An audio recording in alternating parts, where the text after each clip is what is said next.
नागपुर के लकड़गंज इलाके में मूर्ति विसर्जन के लिए बनाए गए कृत्रिम टैंक में डूबने से 7 वर्षीय बालक की मृत्यु हो गई।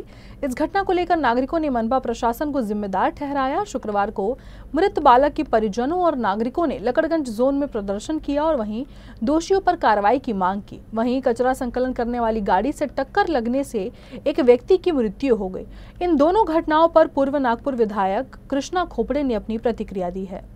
कृष्णा खोपड़े ने कहा कि बीओजी की कंपनी कचरा संकलन के ट्रक ने रास्ते पर अपने घर जा रहे एक परिवार को टक्कर मार दिया, जिसमें एक व्यक्ति की मृत्यु हो गई और उनकी पत्नी और पुत्री गंभीर रूप से घायल हो गए। लेकिन दुर्भाग्य है कि मनपा का एक भी अधिकारी उनसे मिलने नहीं गया, न ही कोई मदद की गई। खोपड़े ने कहा कि बीओजी कंपनी अधिकारी को फटकार लगाने के बाद वो पीड़ितों से मिलने गया। वहीं दूसरी घटना में कृत्रिम टैंक में डूबने से 7 वर्षीय बालक की मृत्यु हो गई। इस पर विधायक ने कहा कि मनपा की लापरवाही से किए गए काम के चलते बच्चे की दुर्भाग्यपूर्ण मृत्यु हुई।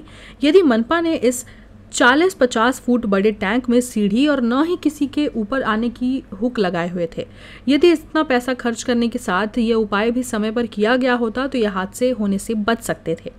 कृष्णा खोपड़े मनपा के सहायक आयुक्त को निलंबित करने और परिवार को उड़ाने वाले ट्रक की बीओजी कंपनी से 1 करोड़ रुपए की मांग विधानसभा में उठाने की बात कही।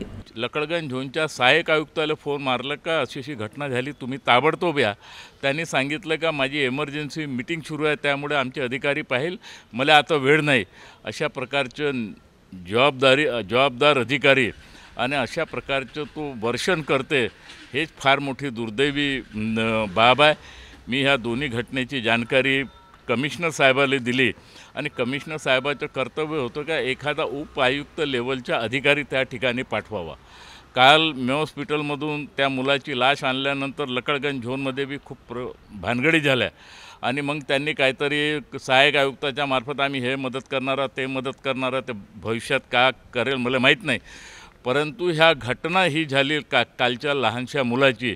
या सहाय्यक आयुक्ताले तातडीने डिसमिस करायला पाहिजे, त्याला तातडीने निलंबित करायला पाहिजे आणि 302च्या गुन्हा संबंधित जो कोणी अधिकारी असेल त्याच्यावर करण्याची आवश्यकता आहे। आणि म्हणून मी आता हे दोन्ही प्रश्न आता ह्या विधानसभेमध्ये उचलणार आहो आणि त्या परिवाराला बीओजी कंपनीच्या अकाउंटमधून 1 करोड रुपये त्या परिवाराला द्यावं, महानगरपालिकेने बी त्या परिवाराला 1 करोड रुपये द्यावं। अशा प्रकारचं आणि हे दोन्ही विषय मी आता पुढच्या हप्त्यामध्ये विधानसभेमध्ये उचलणार आहो। याच्यात कोणाची गय करण्याची आवश्यकता नाही।